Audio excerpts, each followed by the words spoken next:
ठरलं तर मग या मालिकेच्या येणाऱ्या भागामध्ये मोबाईलमध्ये प्रतिमाला पाहताच सायलीला मोठा धक्का बसणार आहे आणि एक गोष्ट खूप प्रकर्षाने समोर येणार आहे.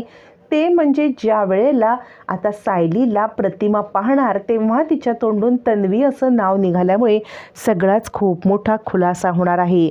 प्रतिमा त्या सत्यामध्ये जिवंत आहेत आणि त्या प्रतिमा त्या नसून स्वतः माझी आई आहे हे सत्य आता सायलीला समजल्यावरती सायली मात्र हादरणार आहे. आणि या सगळ्यासाठी कुसुम खूप मोठं आता काम करणार आहे. कुसुमच्या घरी गेलेल्या प्रतिमासोबतच आता मात्र भयानक सत्यसुद्धा सुभेदारांच्या घरामध्ये एंटर करणार आहे.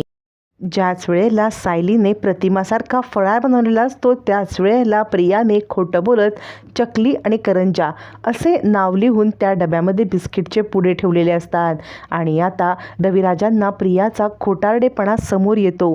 प्रिया किती खोटारडी आहे या सत्याचा त्यांना उलगडा होतो आणि आता रविराज हादरतात. आपल्याला फसवणूक करणारी ही आपलीच मुलगी आहे. तोपर्यंत इकडे आता सायलीला कल्पना सांगत असते, हे बघ तुझा सगळ्या फराळाला प्रतिमाची चव आहे. त्यावरती आता सायली सांगते, हो कुसुमताईसुद्धा खूप छान फराळ बनवते. मी आज कुसुमताईला फराळ बनवून झाल्यावरती फोन करणार आहे आणि आपल्याकडे भेटायला सुद्धा बोलवणार आहे. यावरती आता कल्पना सांगते, हो तू कुसुमला फोन लाव आणि तिला आपल्याकडे बोलवून घे बरं. त्या दिवशी त्या रागारागात निघून गेल्या आणि उगाचच सगळा गैरसमज झाला. तोपर्यंत कुसुमने इकडे आता प्रतिमाला आपल्या घरी आणलेलं असतं. प्रतिमा अशीच देवळाच्या आडोशाला कुठे ना कुठे राहत असते.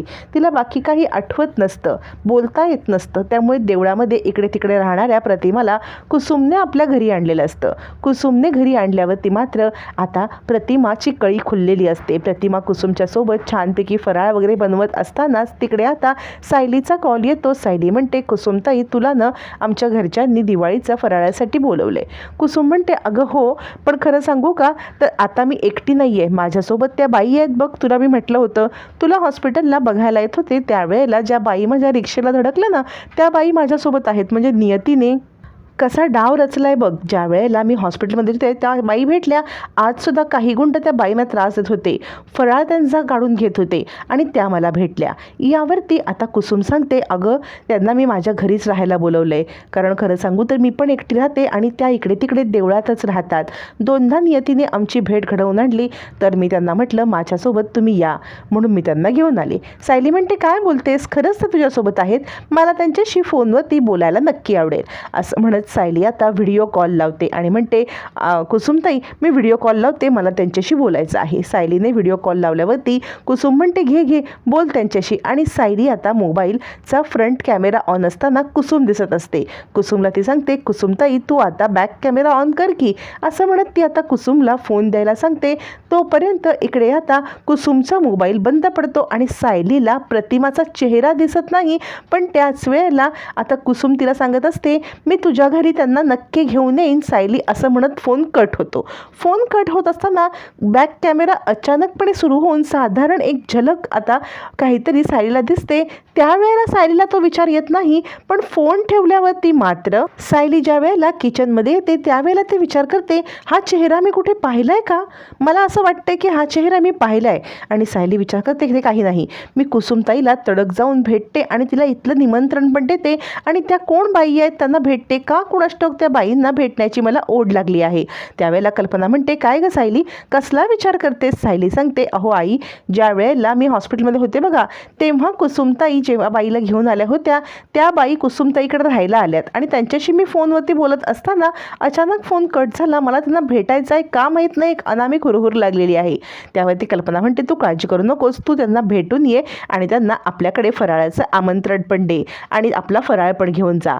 असं म्हणत कल्पना आता सायलीला तोच फराळ घेऊन पाठवणार असते. आणि त्याच वेळेला प्रतिमाने बनवलेल्या फराळाच्या पुड्या सुभेदारांच्या घरात येणार असतात. पण या दरम्यान मोठी घटना घडणार असते. जेव्हा कुसुम प्रतिमाला आणि प्रतिमाचा फराळ घेऊन सुभेदारांच्या घरी निघत असते त्याच वेळेला प्रतिमा आता मात्र सुभेदारांच्या घरामध्ये न जाता ती सांगते की मी फराळ विकायला चालले. प्रतिमा फराळ विकायला जाते त्यावेळेला कुसुम सांगते, तुमचा फराळ विकून झाला ना की मला याच ठिकाणी भेटा, मग आपण घरी जाऊया.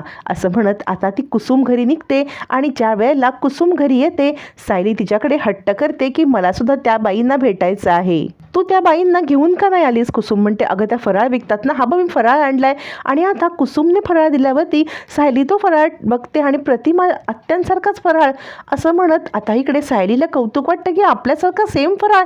कल्पना म्हणते, अगं हा फराळ तर मला प्रतिमाचाच वाटतोय. याच्यावरती आता मात्र सायलीला एक वेगळीच ओढ लागते. सायली म्हणते, कुसुमताई मी तुझ्यासोबत येत आहे, मला त्या बाईंना भेटायचं आहे. आता मात्र मोबाईलमध्ये प्रतिमाला झलक पाहता सायलीला धक्का बसलेला असतो.